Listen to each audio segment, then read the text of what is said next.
Welcome to the Dr. Nikki Starr Show, a podcast to support you in your spiritual awakening and personal development. As a spiritual teacher, healer, and intuitive coach, my intention is to empower you to live your ultimate potential and your ultimate life. As a former medical doctor and mystic, my role is to bridge the gap between science and spirituality to support you in understanding more of your multidimensional aspects. I share on a diverse range of topics, and it's all to support your greatest becoming. My mission is to continue reaching millions of people for the healing and awakening of humankind for the creation of the new earth. Thank you for being here. Hello, everyone, and welcome to another episode of the Dr. Nikki Starr Show. Today, I am here with Catherine Farquharson, and I'm so excited to have her here. She is a mindset and transformational coach, and we met some years back in a mastermind, and I could so feel her power, her potency. Whenever she came into the chat group, she would just ask a laser beautiful, like right to the heart question. And she did that for me a few times inside that mastermind. And so when I was just feeling into guests I wanted in this space, she came to my consciousness, and here we are. And so thank you so much for being here, Catherine. Welcome. Thank you so much. I am so happy to reconnect with you in this fabulous way. Thank you so much for having me. You're welcome. And so I know that you are also, you have your power from your intuition and your hunches as a coach and a guide for others. And I also know that you are well trained as a breathwork facilitator, neurolinguistic programming, heart math. And I'm curious, right now, what are you most passionate about when you're working with your clients? I know you work with superstar biz women, like, women who are really taking life to that next level. And so what is really singing to your heart right now? Well, that's a really good question. And I am so passionate about not only helping people hit their goals, but really about maintaining their goals. So because I work with superstar businesswomen, as you put it, there's a lot of emphasis on achievement and a lot of emphasis on like big, juicy goals and like what's possible and the limitless possibilities. And that is so incredible. And what I have noticed over, I guess, 9 years in my business is that in order to be able to really go to that next level beyond where you are, wherever you've achieved, to get to the next level beyond, it requires an element of maintenance. Because so often what can happen is someone will hit a goal and then they can't sustain it. They'll hit a goal and then they'll be like burnt out. And so what I have found is, I even have like returning clients who have worked with me to hit their goal, and then they come back and they're like, I don't know what to do now, because I know I want to hit this next thing, but they have a belief that in order to do so, they have to work twice as hard, or that it will come at the cost of their family life, or other things that matter to them.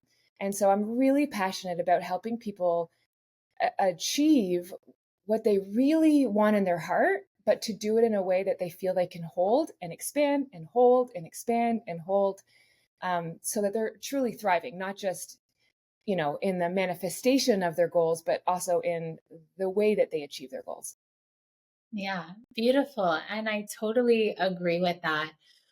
I feel that we are this new paradigm of women who are co-creating such wild dreams and such wild manifestations, far beyond anything our families could have thought for us. And I know sometimes it's even hard for, let's say myself, I fall into this category of women where, even living seafront, oceanfront in Malibu and Ibiza, like it's been like so hard for some people to wrap that around themselves. Like I did it for myself. There was no man who did it or anything like this. And to then continue to want more. And Yes. like, okay, yeah, 6-figure months. Okay, now I would like $1 million month. Yes, please. Thank you. And that it's okay and it's safe to have that. But, and also noticing where having that courage to even share it, because we know that there's whatever percentage, very small, like a single digit percentage, maybe 1% of the population could even understand a goal so big, because it's like, why do you need that? Why do you need a goal so big? And so I feel like we have incarnated like this group of women on the planet who are really changing what life and reality and work even means. And I took on the mantra a long time ago, and it was before my 6-figure month of like my first one. I was just like, I do less and receive more. And that was literally my Mhm. reality, and because I created systems and I started to understand where my energy was best suited for that. And so I'm curious, when you talk about like, what is the difference that you've seen? Because I've had that too, where it's like, oh, you reach the goal, and then it's like, next month is not that, and it's like, okay, we want to keep reaching that over and over and over again. And so what have you found to be either the mindset and or the energetics that are the difference between reaching something and then sustaining it? I think your example, first of all, I just want to say is so perfect because we have habitual ways that we look at everything, including money. And so, what you just described, where you're like a million, I just want to sit with that for a second of $1 million month, because for a lot of people, it's like those words don't even register because it's just not part of their model of reality. So, what I think that you're describing in terms of these business women who are really leading a new paradigm is that those words are normal. And I remember in the very beginning of my career hearing someone speak, and she said that she turned her annual income into her monthly income. And I remember with my jaw on the floor being like, I couldn't even wrap my head around that as a concept. My annual income is my monthly income. Like how does that even happen? And it's basically like you have to have a quantum leap in your thinking before you can have a quantum leap in your actual reality, where it requires you to have a completely new belief system where those sentences, there is a reality where those sentences make sense. But until you can know them consciously and believe them subconsciously, that it's not available. It's just something that like Dr. Nikki Starr said, you know. So the idea, it's like bridging over that chasm of like, wait, if she can do it, there's something in there that I can do. How am I looking at what's possible for me? And why do I even believe that whatever it is impossible? So even like um,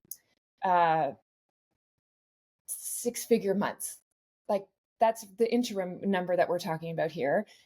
Like that became normal for you, but there was a time when it wasn't normal, and then it becomes normal. So in some way, all we're doing is just normalizing the way that we look at something that we believe to be real.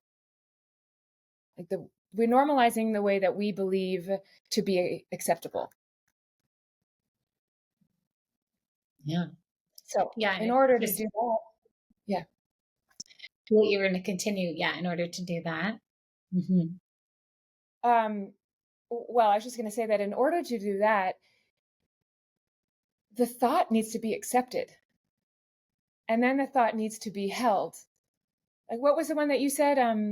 I do more and I do less and I make more. I receive more. Mm-hmm. I receive more. I do less and I receive more. Like even that thought has its own energy. Like the difference between what I just said, I do less and I make more, did I say? Yeah. You said make more. Yeah. And then the correction of I do less More. and I Yeah. I receive do more that. Mm. is a totally different frequency. It's a totally different belief, actually, than the one that I said.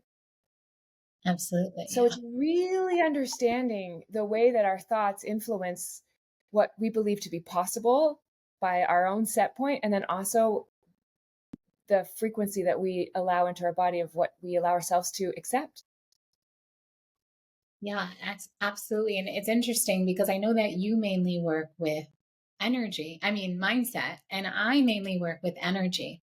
And so I work with a few different energy modalities, and one energy modality is helping people see certain thoughts.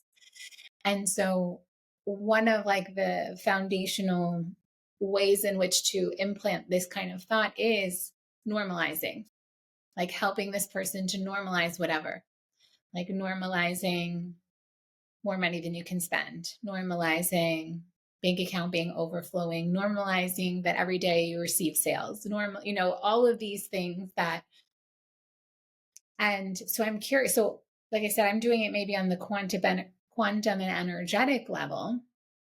So I totally agree with you. And I feel like I do it through energy based practices, helping people to come into these belief systems. And part of it too requires clearing everything that's not in alignment with it. So I'll like clear scarcity, clear lack, so I'm doing this to their energy field and then implanting the next thoughts, right? And then making sure their energy and their body is holding the frequency strong. So I muscle test to make sure, okay, so we're getting at those unconscious, subconscious layers. So this is how I'm doing it energetically. I'm curious how you do it from a mindset perspective. Is it through, affirmations? I feel like is what a lot of people feel, but we also know that if you're saying things, but you don't feel it in your body, that it's kind of just being like, blah, blah, blah.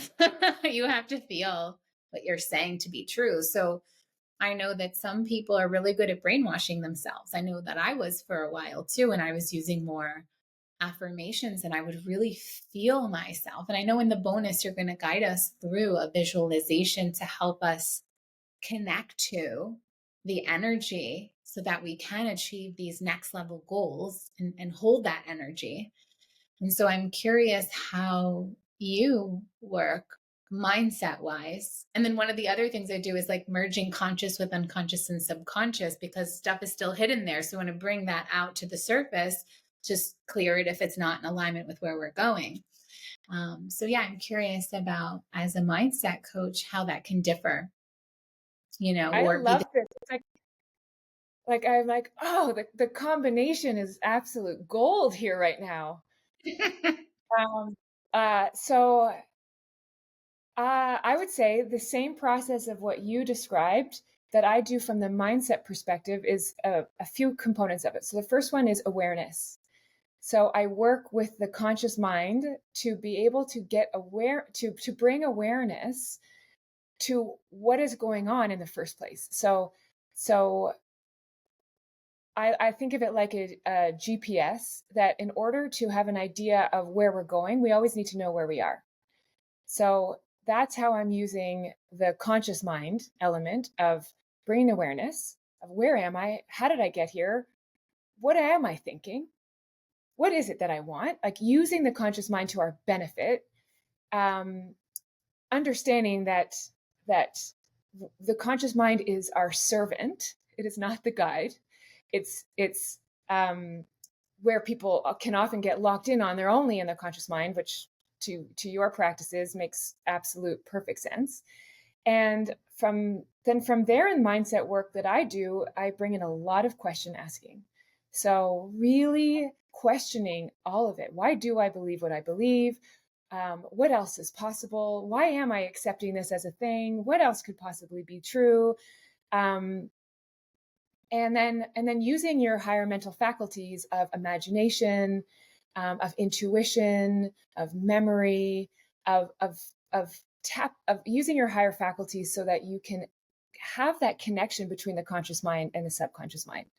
So um, a friend of mine recently said, which I love this reminder, that like 17 seconds of visualizing is equivalent to like 20 hours of working with your conscious mind. So but in my realm, we need the conscious mind to accept what's going on in the energetics and in subconscious in order to be able to uh, like facilitate the actions and the decisions that come from that. So I would say that that's probably a good example. So we use the question asking to sort of dig up what's going on in the subconscious, and then, to your point, bringing in, well, what do I want to think and what do I want to believe, and planting that back into the subconscious. Can be with affirmations, but affirmations are only effective if they're married with emotion. So this is why the mindset component is so important for my work, because it's through the analysis, the the debunking of the beliefs and the thoughts that allow us to accept the new ones. Absolutely. I totally agree with all of that. And it's been a part of my journey as well. And I think I moved more into the energetic realm. And even still, I do see how one of the things you said that I feel is really gold is how using the conscious mind to also accept what it is. If I believe you were saying this, because this is what I know to be true, is by accepting all that is. Like, I'm accepting that this is my reality at the moment. I'm accepting whatever I'm digging up instead of judging myself or rejecting this part of myself, because oftentimes it's in the unconscious or subconscious because we're rejecting it. We don't want to look at it.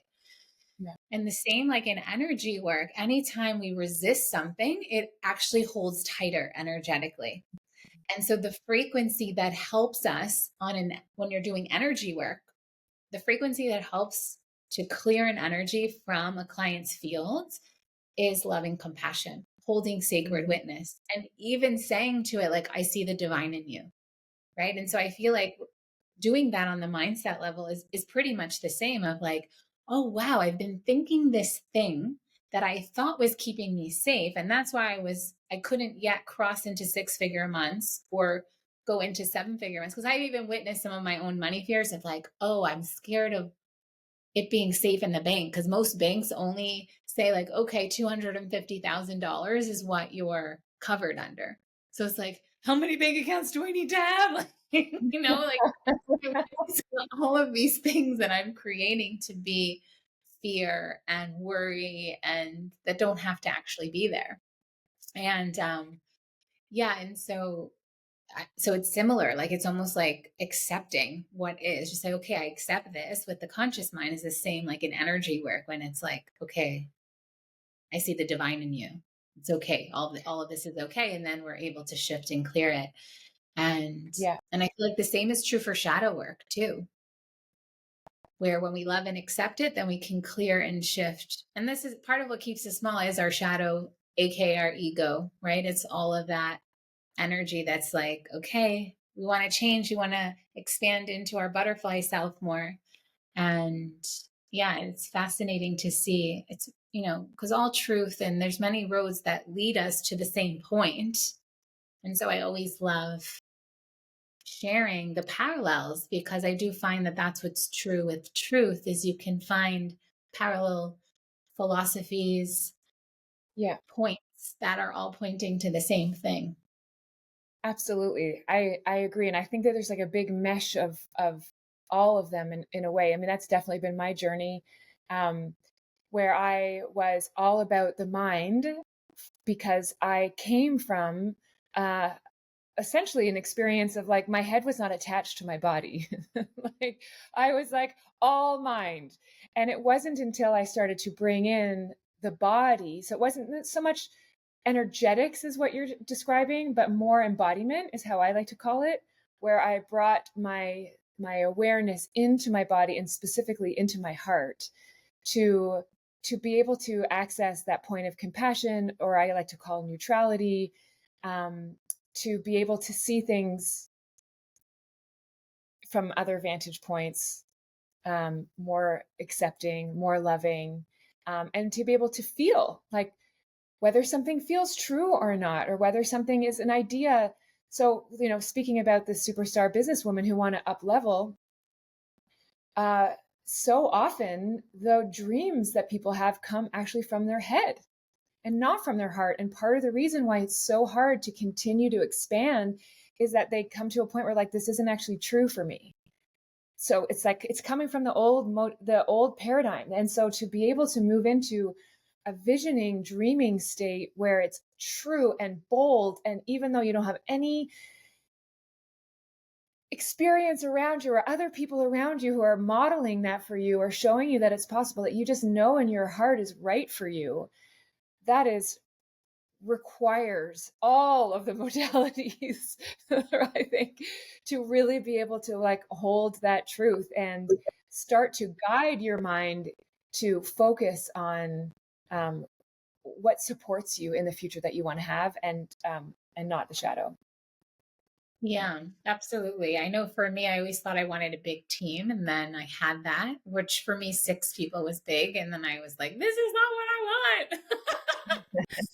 So I'm like, I want to have just 2 people max, and see all the different models that can work, and that has worked for some people. Some people have the big team and some people have a small team. And yeah, and so I do think that part of our role as these new paradigm women is that we're really able to tap into that fantasy desire aspect. And it's like, I'm here to create any life I desire, big impact, but then in a life that really works for me.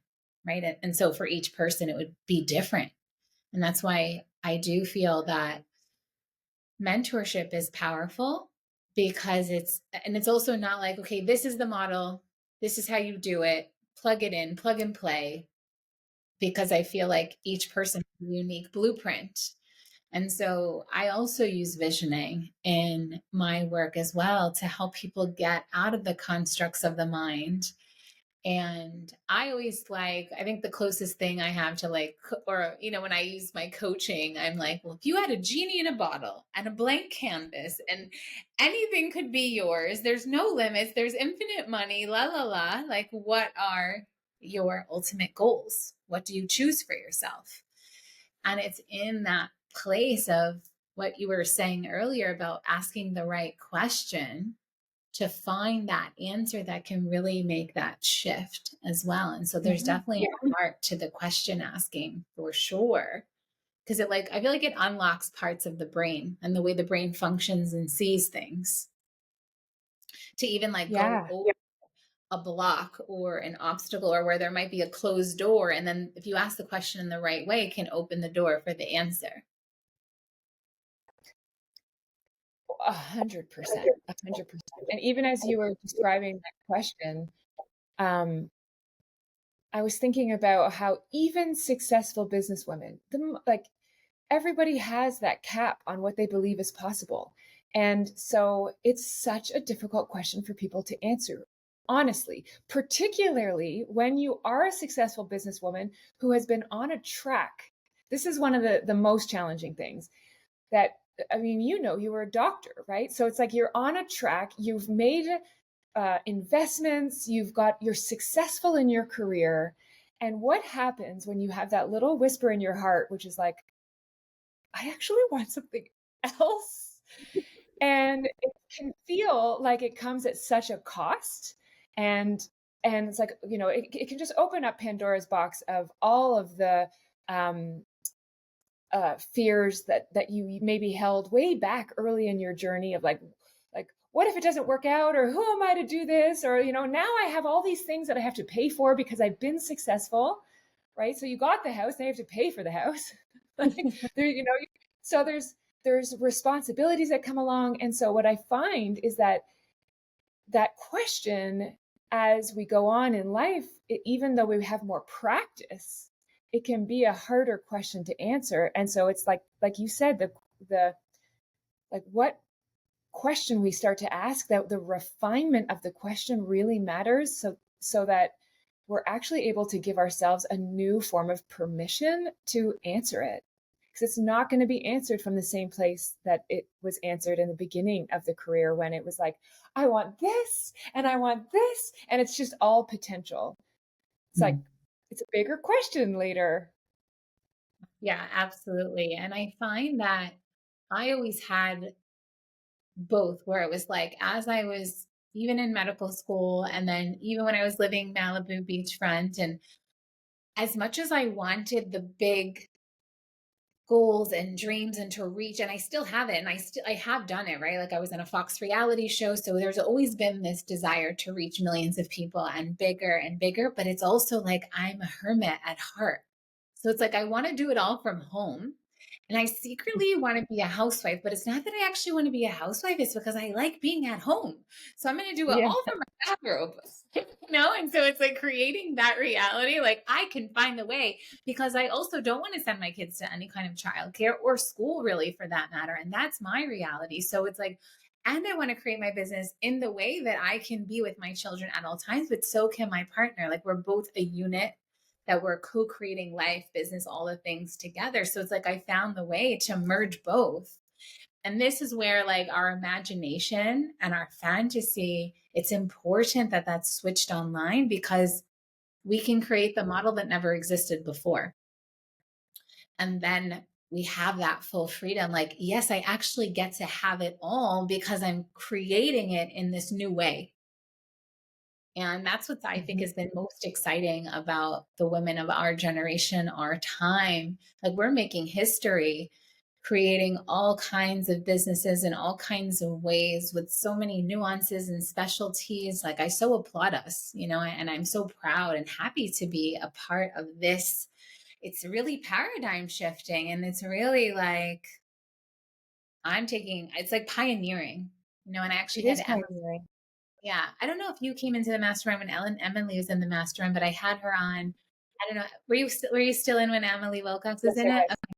So I had her. I'm actually going to be on her podcast after this, and Oh, great. but I had her like last week or 2 weeks ago, and she was like, "Well," and I had used pioneering in that time, but we were kind of talking about like pioneering in the sense that as an entrepreneur, you do need to take risk for reward, and like our ancestors when they came to America, or they were going to the Wild West to claim land, like they were taking that risk and they were pioneering in that time. Like that was insane to do that kind of thing then. And it's like now people think like we're just like, okay, we're leaving the 9 to 5s, we're leaving the matrix, and we're creating whatever we desire because we get to, because we can, because now we have all these amazing tools like the internet and social media and all of these apps that help us to create whatever we want. And that's so exciting. It is. It is. I think pioneering is the perfect word. And I think that it requires a level of mental discipline that like never before. So one of the things that I like to think about is how like our brain can only process the smallest amount of information. So it's like 126 bits per second. But the amount of information that is coming into our brain is increasing, like 30,000 bits of information per second, plus, plus, plus, plus, plus. And so as like you were mentioning the internet and like all the we have so much more stimulus than ever before in history, but our brain can't process more. And so it's required to filter it somehow. So it's like deletes information, it distorts information, it uses the past to bring, oh, this is familiar, this is not for. So it's running its old program that our ancestors did have to use, same program, new amount of information. And so it requires another level of operating from us to have that awareness around what's getting my attention, what thoughts am I feeding? What energy am I allowing to be in my field? What energy am I like running through me? Like, what am I pulling as my future, and how can I hold on to that? Like, it's a um, in,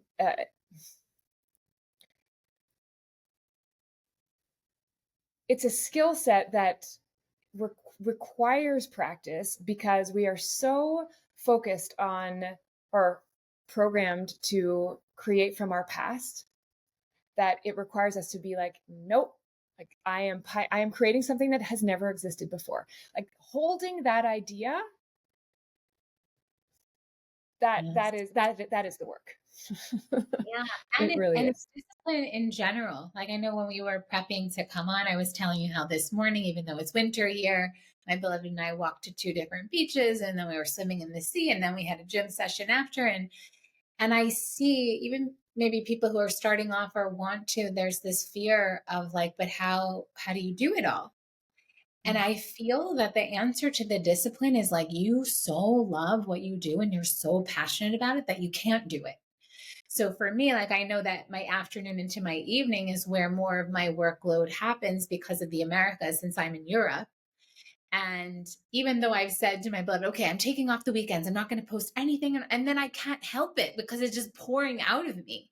And so I've started to reframe it like unless I have a post on the tip of my tongue or unless it's just pouring through me, then I won't do anything on the weekend. But if I have the idea for the story or the post or whatever because it's effortless, then I'll do it.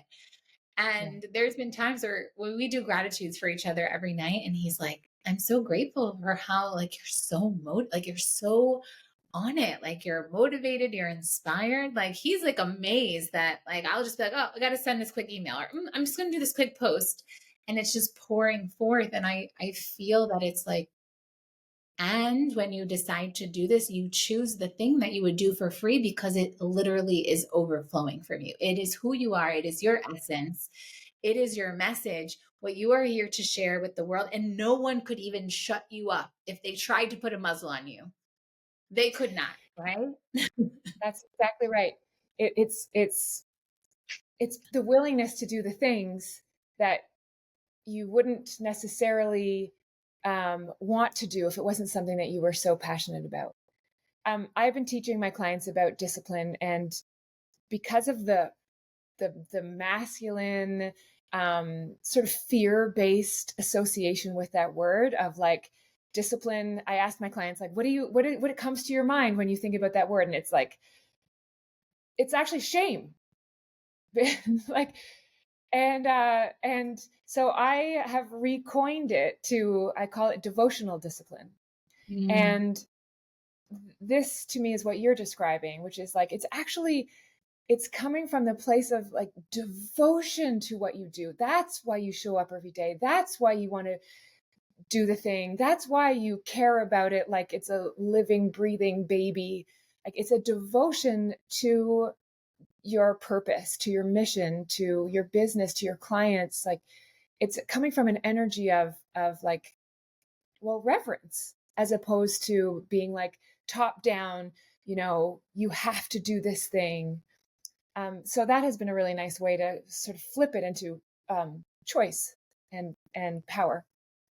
Yeah. And I so agree with everything you say. And I came from the masculine paradigm. I feel like my discipline that got me into medical school is a different Mm. kind of discipline that I have Yeah. now. The discipline I have now, I am creating my life and business exactly how I desire it to, which is how I guide my clients. I'm like, if it's not, if you're not motivated and you're not feeling the overflow, there's something that can shift so that you do feel it from overflow.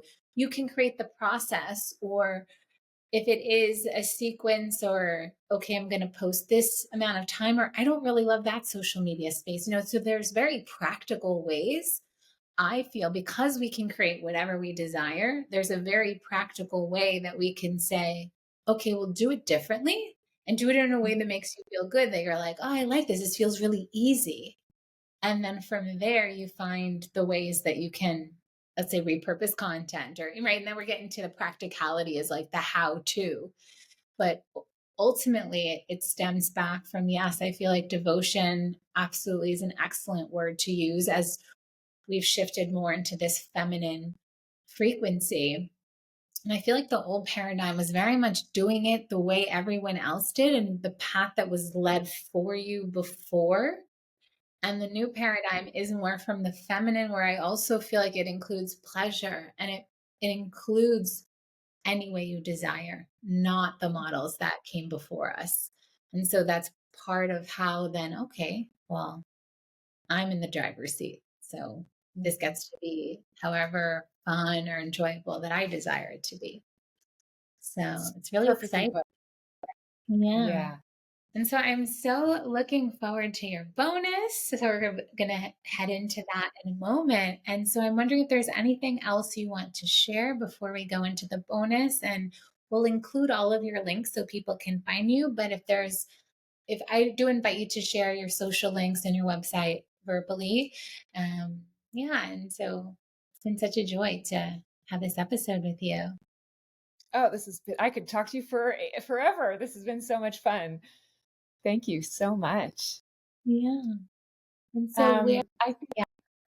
Oh, I was just going to think if there's anything else to share.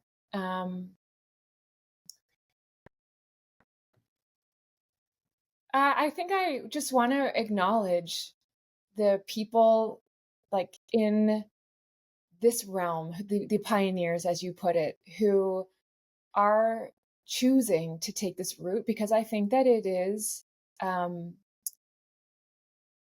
extremely courageous one. And I just want to acknowledge how rare it is to choose to make to decide to live and to believe and to create something that has not existed before, and to uh, give yourself permission to be able to choose that road. I know that there are more and more and more people who are doing that, which is so exciting. And I think that it will become the norm, which I love. And in this moment, it's like there's this like waffling between the two worlds of like safety or perceived safety, and then this unknown but super free and exciting way, but also possibly higher risk seeming. And I just want to say that I know it's not easy, and I think it's easy to think that it's easy when we listen to our riff like this, and people who have examples of lives of people who are doing it, and it's really, really inspiring. And it comes with its challenges. So I just wanted to acknowledge that part too for people who are listening, that like it's a choice to live in this way of thinking and feeling and operating, and that choice doesn't come easily necessarily. It's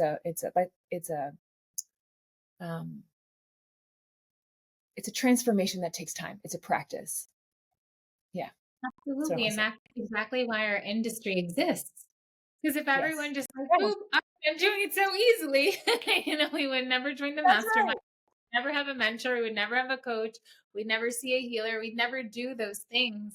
But it's also like and I want to remind everyone that we're doing all of that. We do the work with whomever we choose to expand us in whatever way, because it's coming from this place of abundance of like, I get to have this, I get to transform, I get to go to this next level.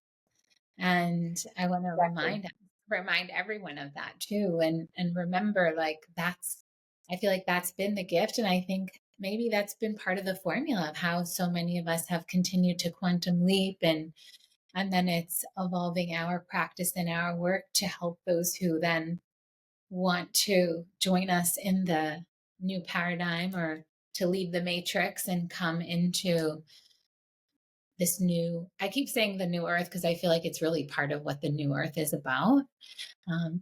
Because there also is all the people who are still living in the old paradigm. And we have decided, and we've also decided to be of service for others who wish to join us on the journey. Yeah. So with that, where can people find you? Well, you can find me on my website, which is mindsetcoaching.ca. And then I'm also on Instagram, which is my name, Catherine Farquharson with the underscore in between. And I would say those are the two best places. Yeah. And I have a mailing list, so you can join the mailing list from Instagram or the website. Yeah, and we'll include that in the comment links after your bio, so people can just pop in there.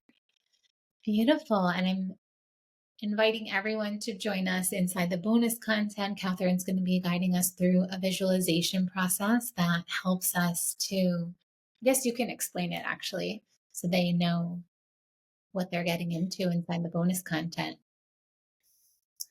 Oh, it's just a transformation. I mean, don't do the bonus content if you don't want a transformation.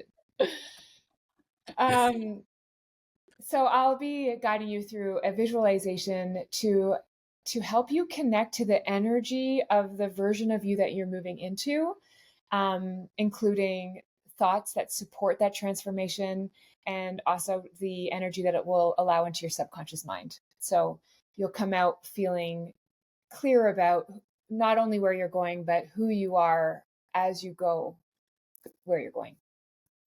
Beautiful. Yeah.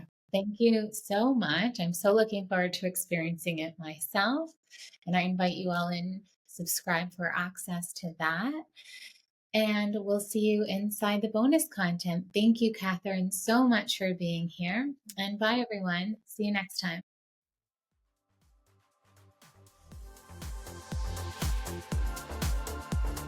Thank you for tuning in to another episode of the Dr. Nikki Starr Show. Please like this podcast and share it with anyone you feel would benefit.